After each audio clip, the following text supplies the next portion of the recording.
Hello, everyone, and welcome back to Game Develop Repeat. I'm your host, Chris, and today I want to have a conversation about when to abandon or scrap or salvage a project. When to go, you know what, this isn't the right project. It's time to move on.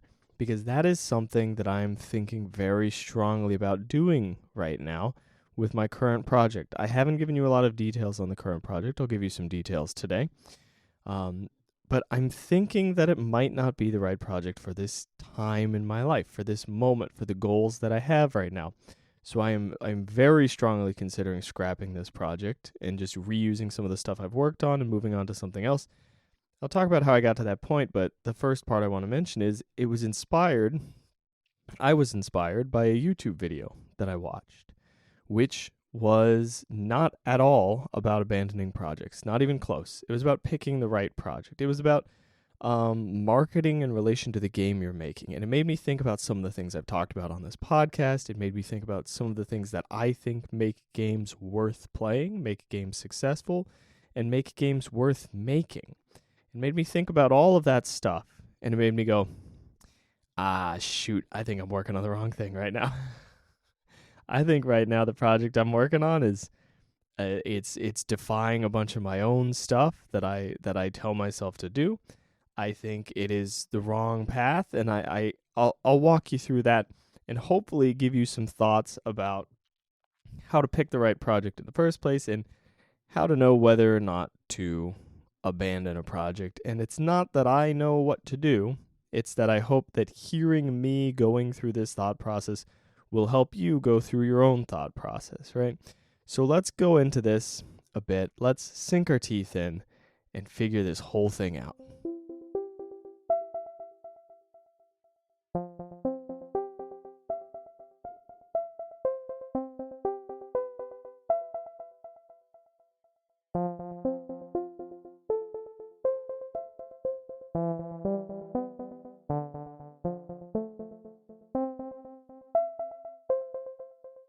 To start with, I'm going to give you an overview of what the project I've been working on looks like, what it is, and what my goals for it are, okay? And we're going to compare it with Soot, my first project, just a little bit, because I think it's going to be valuable for the upcoming conversation here. The current project is essentially a narrative-driven mini-game, right? So you play through it.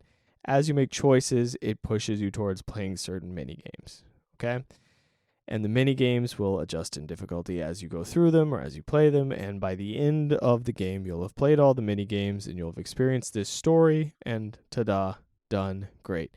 Going to have a lot of comedic elements to it, going to have the idea is that you'll have a pretty compelling hero who is going on this kind of hero's journey situation, right? He's learning to accept his own responsibility while also kind of trying to be a lazy bum the whole time.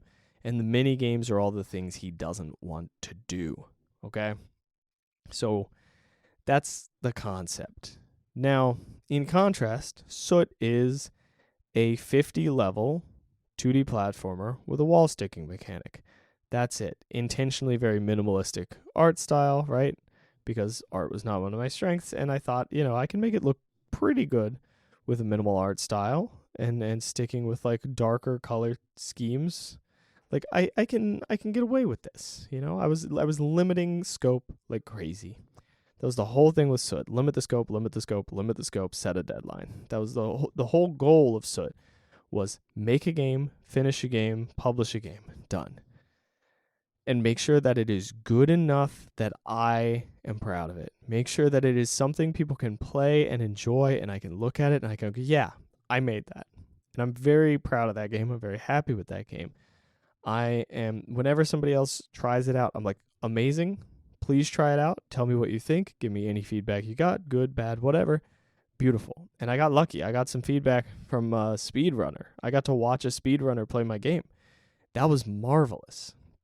I got so much information from that and learned a lot learned a lot about design and like intentionality and all this good stuff. It was a really, really good experience. Great. What are my goals for this new game, right? we're looking at it and we're going, okay, we've got 6 mini games. We've got a narrative structure. What are the goals? What had me go, let me make this game? What had me go, okay, I'm going to start working on this game? And I think it started with me going, this is a cool idea. This is a fun idea. Let's start working on it, which is great. That is a really good start to something. Now I'm looking at it again and I'm going, okay, what are my goals with this game? And that's where things get interesting.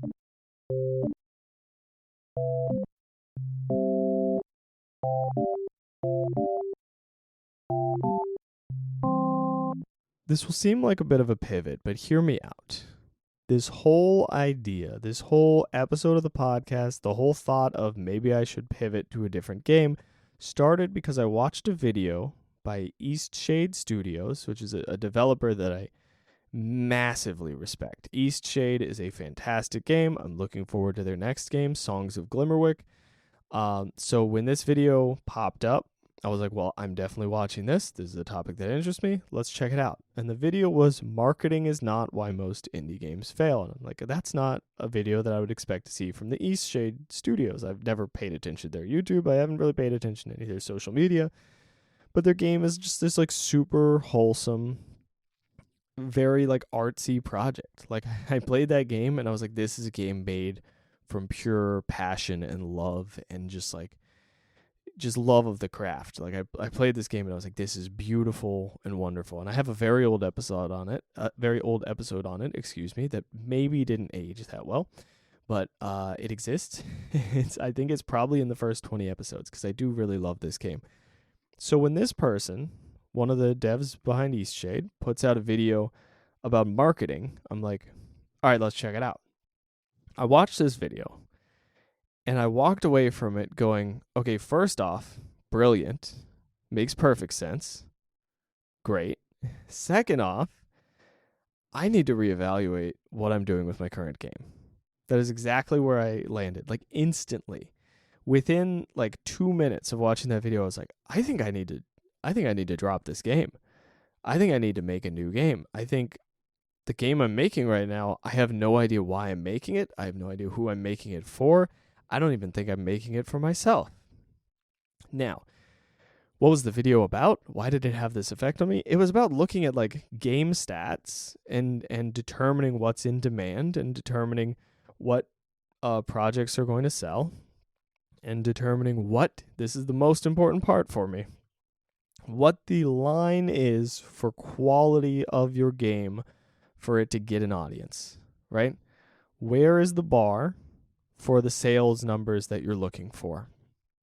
So, if you look in the 2D platformer category, just to give you an example, if you go on it, I think it's game stats with like a dash in there somewhere, .com, game-stats.com. If you look in there and you look at 2D platformers, you will see so many 2D platformers and you will see this huge drop off where suddenly every 2D platformer is making less than $1,000. Even if the game looks pretty good, right? There's so much competition, and we all kind of know this about platformers, right? I think most of us know this about platformers in general. It's a very oversaturated market, and it's a very popular game to make. I didn't mind that making Soot. That's completely fine. But I want my next game to have more players, all right? I want more people to play my next game. I just do. I want to create something that a lot of people experience. I don't want it to, like, I am freaking hyped at the number of people that have played Soot. I love it. I'm excited. It's beautiful. By the way, less than 100 people. This game has not been widely played, and I freaking love every single person that has played it. It's so cool to me, all right? I love that feeling. I love the fact that people have taken the time to play this game, and some of them have been like, I've enjoyed this. This is a great, experience. This has been nice. This has been enjoyable to some extent. Here's a little feedback for you, and I go, okay, great, beautiful, thank you. Perfect. I'll keep that in mind. That's great. I want my next project to reach more people. I don't know how else to put that. I want I want to create a viable career path, and in order to do that, I need my next project to reach more people. Two, if I'm not going to make a 2D platformer, I want to be I I want to be intentional about my next project. That's what I'm really saying. I want to be intentional about what my second released game is. And the project that I'm working on right now, what is the goal? What is the intention? I started it because I went, this is a cool thing to work on. Beautiful. I've played with it some. Have I already accomplished that? I learned Godot using it. That was kind of a big part of the goal. And I learned that. I learned a good chunk of how to use Godot. And then, now what's the goal? Did it fulfill the goal already? It kind of did. It kind of did. Because I don't really want to make this big narrative game. I do want to have this, like, I like the idea of having kind of a comedic angle on it. That seems great. I like the idea of this, like, oddball hero. That seems like a lot of fun. I like the idea of kind of messing with the player a little bit, having like a little fourth wall breaking stuff and all of these ideas. I think that's great. But I'm not really excited about these mini games. I kind of just want one game. I want one game that is really nice. I also recently played Minami Lane. Minami Lane is such a good experience. It's so polished. It knows exactly what it wants to be, and it is that thing. It does it beautifully. It's marvelous, all right? It kills it. It nails a specific feel. It's beautiful. What is my game? The one I've been working on? What feel is it nailing? It's not.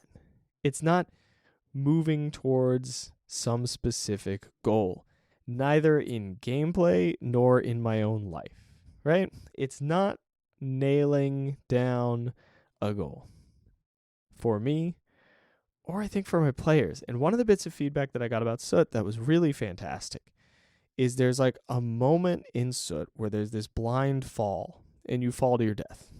And the idea when I put that in was, wouldn't it be cheeky, because this game is in the dark, if you fall to your death sometimes and you have to be careful and you have to kind of stick to the walls and be a little cautious and like pay attention to what you're doing.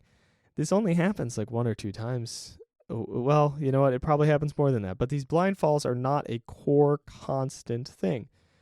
So it ends up shifting the feeling of the game a lot just in a moment. And it then doesn't really feel right. It feels like the game doesn't know what it is. Exactly. Like, it's not clear what the game is. It's not clear if the game is meant to be like a precision platformer speedrunner game, or if it's meant to be like a casual atmospheric game, or if it's meant to be like a rage-inducing game. And you don't have a chance to dodge out of this blind fall the first time it happens, unless you're sticking to the wall obsessively just based on the way that you play the game, like if you're being constantly cautious. And if I wanted you to feel constantly cautious and afraid, then I would have designed the game better around that. This is not exactly what this person said in their feedback. Basically what they said is these blind drops are a little bit weird. It doesn't seem all that intentional. You know, if you're using a blind drop, you should use it with like a really good purpose behind it. So it actually, they did basically say that. I'm just rewording what their feedback was and how I understood it. So with that in mind as well, this mini game, even if I try to redesign it, I don't know what my intention for it is. You know? It doesn't make sense. That's not it. That's not the project right now. And that's completely fine. I haven't sunk that much time into this project, which is another great thing. And some of these assets I can reuse big time. And I learned how to use Godot by working on this project. And then I learned this whole thing that I'm talking about right now by working on this project. So I think now's the time to say goodbye to it. I think now is the time to say, okay, we're going to put you in a folder. We're going to tuck this idea away. Maybe I revisit it one day, but, you know, maybe I don't. And that's fine. I want to work on a specific goal right now. Now, let's get to the good stuff. Let's get to the thing that I'm excited about. Let's get to the real reason we're here, because this is an exciting moment for me. I'm starting to understand what my new goal is. When I was trying to find a game idea last, I was like, I don't know what the next thing is. I finished Soot and I was like, I don't know. I'm just going to play around, I guess. And I didn't realize I was just playing around. If my goal was just play around for a few months and then figure it out, that would have probably been more beneficial. But that's kind of what I ended up doing anyway, so screw it, whatever. My new goals that I've found, the new exciting good stuff that's just registering for me in the last day or two. I want to make a game that is slightly bigger than Soot in terms of scope. More importantly, I want to make a game that is much more polished. I want to make a game that is tight. I want to make a game that has a clear identity. I want to make the kind of game that some people play and they go, screw this game. I don't like this at all. It's too cute. It's too difficult. It's too this. This game is not for me. And I want it to be crystal clear the moment that they look at the Steam page for this game, whether or not it's for them. I want this game to have such a clear personality that you click on that Steam page and you go, nope, definitely not. Or, oh, yep, that's it. That's what I want to try that. I want to try that game. That's for me. I want to check it out. That's the aim. That's the ideal. It's a hard ideal to reach. I also want to be a little bit more intentional about finding an audience for the game. I've looked through game stats a fair bit after watching that video from Eastshade Studios. And I've looked and I've kind of tracked down a genre that I'm passionate about anyway that looks like it has some potential. It's not really chasing the market that much. There's not a lot going on in this genre. And maybe the audience is there, maybe it isn't. But it is definitely a better shot than making a 2D platformer. And I know that's a little discouraging towards 2D platformers. If you make a 2D platformer and you want it to be financially successful, take Eastshade Studios' advice, look at those stats, look at the cutoff line, and say, hey, what is the level of quality that I need to reach to have a chance, even a chance, at making this amount of money or getting this big of an audience, right? Because that's kind of how it translates to me. I look at the dollar signs and I go, okay, great, cool. That means a lot of people are playing this game. That's great. I want a lot of people playing this game. And I am also trying to make a career out of indie game development. So at some point, I got to start paying attention to money, to business, to building an audience, to how many people I'm serving, I think is the way I actually want to pay attention to it. I don't think I want a voice in the back of my head constantly saying, how much money is this project going to make? I think I do want a voice in the head saying, how many people is this project going to serve? And simultaneously, does it fit my own interests? I am not going to make a game that serves a ton of people if I'm not interested in making that game. So if I can't find a category of game that I want to make that has an audience that wants it, then I need to not be trying to do it as a career. You know what I'm saying? I shouldn't be trying to do this as a career if the games that I'm interested in making have zero audience, right? Luckily, I'm interested in most games. So it's not hard for me to find something that I'm excited about making that other people might be excited about playing. So that's hype. That's good stuff. So the goal, just to reiterate, to get back to the important point, the goal for this next project, as far as I see it right this moment, and it's an evolving goal still, as I guess all goals probably are and probably should be to a certain extent, the goal here is make a game that is more polished than my previous title and has a distinct personality, a distinct audience. It is for somebody. It is not for somebody else. That's what we're aiming at. That's what we're trying to do. And I have some personality traits for the game in mind, right? I want it to be a bit fourth wall breaky, but not in the extreme way. You know what? Maybe not. No, not even fourth wall breaky. I'm going to get too caught up in the details. I'm going to get caught up in trying to design this right now if I start talking about it. I want there to be a little lightheartedness in the game is what I'm getting at. I think the fourth wall breaks can sometimes go a little over the top, and I often don't like that, but I do want a certain level of lightheartedness. I do want a certain level of like carefreeness with just a touch of morbidity to it, you know? Kind of a cult of the lamb kind of thing where it's like, well, everything's so cute, but also something's not right here, you know? We're like, man, nothing is right here, but they are very cute. That sort of a thing. That's not a perfect description of what I'm aiming for, but close enough to give you a vague idea of the direction that my mind is in right now. So that's why I'm considering scrapping this project. Now, how do I make this into more like actionable, useful stuff for you? If you're listening to this and you're going, should I scrap this project? Should I pay attention to this? Should I do this? Well, mostly I think having the conversation is helpful because then you can hear that other people are going through the same thing if you're going through that right now. But I think notice your goals would be the angle that the lesson that I'm taking away from this. Notice your goals. Notice the goals of this project. Does this project serve you in the long run right now? Does this project serve you in the short term? Is this the right thing to be working on at the moment? And also, how much time have you invested in this? I'm in a really good position as far as ditching this project. If you invested a lot more time in it, if I had invested a lot more time in this current project, I would probably be going, how can I pivot on this? How can I reshape this project? By the way, I do intend to use a lot of the assets that I made for this project.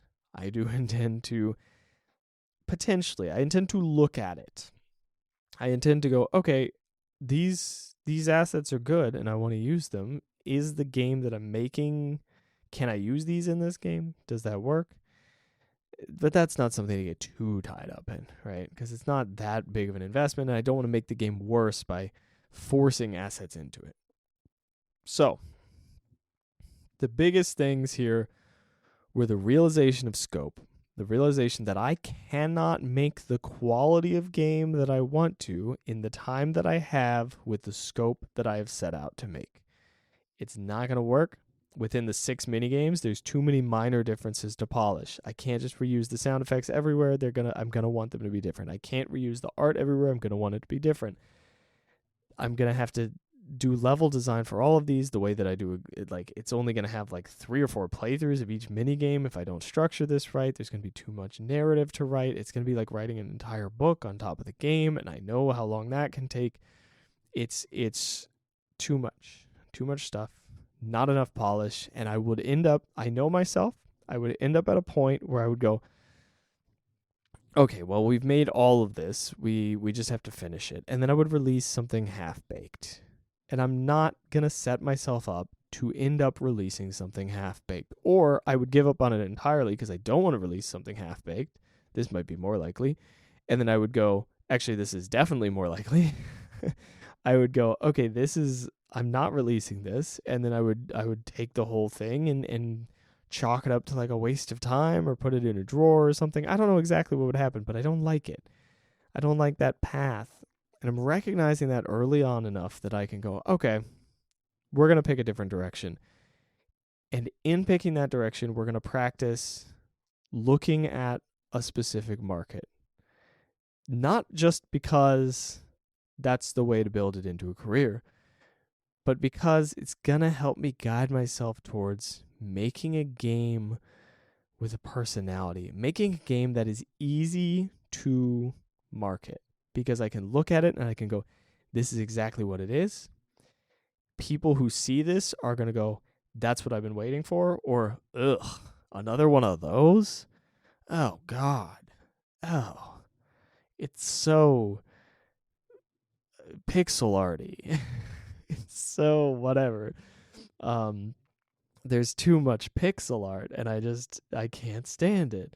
Or it's too cute, or it's too dark, or it's too this. I want that. I want people to not buy the game because it's not their vibe. How many people look at Eastshade and go, oh, I'm not buying that. I don't want some chill game about painting trees and animals and stuff. I'm not interested in that at all. Great. You know that. You know that immediately. Now we don't have to worry about that negative review because the trailer told you exactly what the game is, and then you went, all right, well, I'm not going in that direction. And the developer was like, okay, well, it's not for you, so that's okay. Good. I'm glad I'm not wasting your time here. So yeah, I hope that's a useful discussion of that. I know it's a bit of a rant, but it's very like it's been tied up in my mind for a day or two, and I've just been thinking about this and going, okay, there's so much I want to say about this topic. Now, let's do my development check-in very quickly. This is another thing where I have more news. This is another thing where I've got interesting intel, interesting stuff going on. I'll share it very quickly. You know what? Actually, hold on. Dev side of things, I was trying to do the freaking auto tiler, the terrain thing in Godot, and it was driving me crazy. People who are watching the stream know this. It was really getting under my skin, and then I reached a moment of peace about it and just started accepting it and working on it.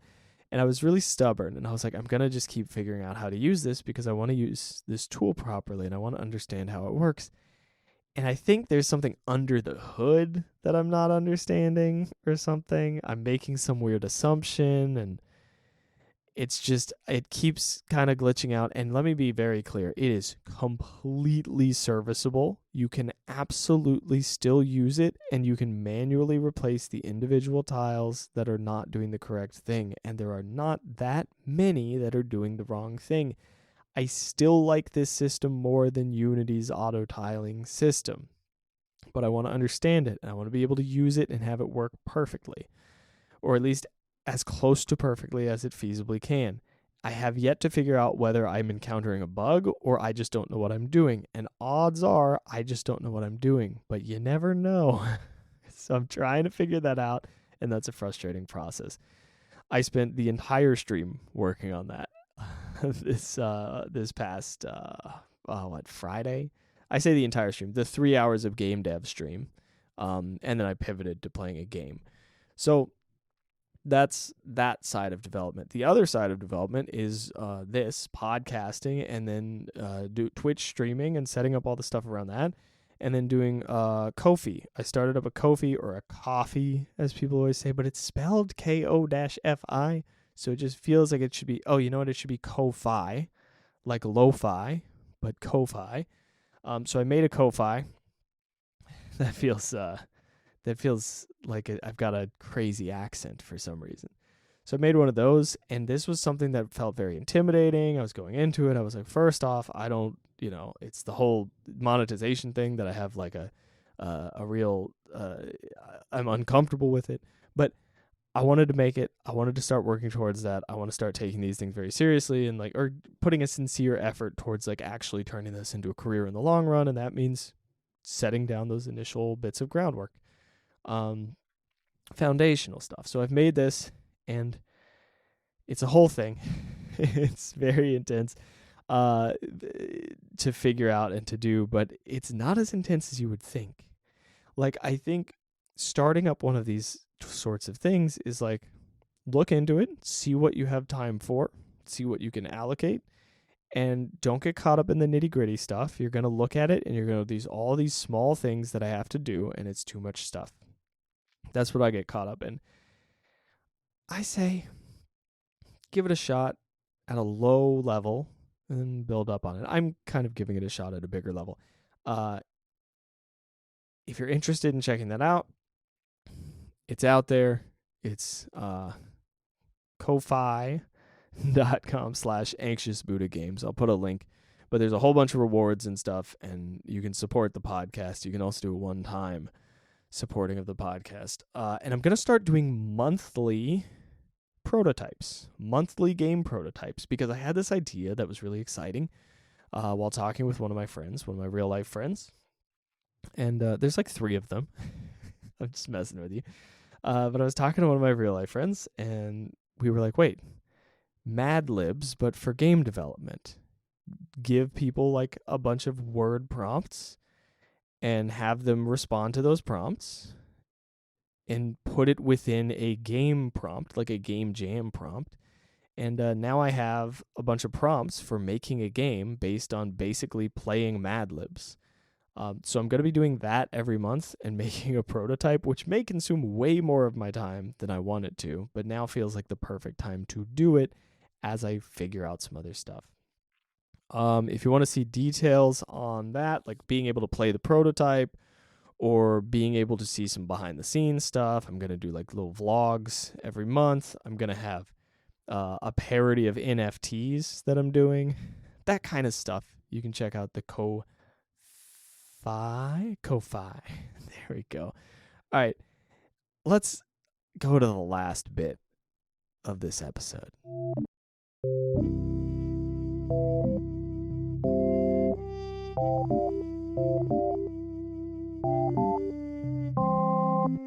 All right, I have 2 questions that I wrote for myself this week. Maybe they'll help you, maybe they won't. First question, if you remain on your current trajectory, where will you be in 1 month? So let's narrow this down. Game dev wise, if I remain on my current trajectory, where will I be in 1 month? I would say I'll have learned a small amount about Godot. I'll have finished maybe 1 mini game within it. This is before I started with the whole side project-y stuff and the pivots that I've made this weekend. If I were just continuing just Twitch and working on this particular game, I think I would get a little bit of progress, learn a little bit of Godot, and I don't think I would get that much within a month.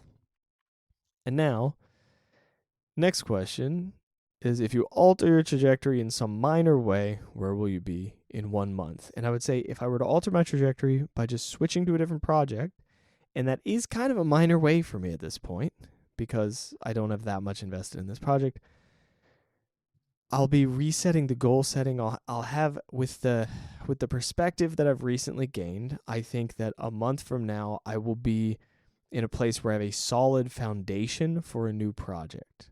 Is that hugely better than being a little further along than the other project? I don't know, but it's the thing I would rather have at the moment. That's the thing that I'm aiming for. That's the thing that fits my particular goals at this moment in my life. So I think that's the angle we're going to go. And honestly, starting the new project I might not even work on it that much because I'm going to try what is essentially a monthly game jam for myself with like a very specific set of goals every month for like a good bit. But I hope to also be working on a primary project. We'll see. We'll see how that goes. I got to balance that out. I got to test it out. We got to see what happens. My tip for myself this week, and maybe it'll help you too, who knows, is to set some goals and externalize my mind when overwhelmed. So I think really what I'm telling myself there is I need to write down these goals and put them up somewhere so that I don't get overwhelmed or confused or mixed up in this process. So I got to set these goals explicitly and externalize. And I think that'll help a lot. And that is something I generally recommend for people, maybe people who are a little bit like me, where they have so much going through their mind for no good reason, or just things looping through your mind. It's not that you have a lot of things, it's that you have 1 or 2 things that just keep looping so that you don't forget them or whatever.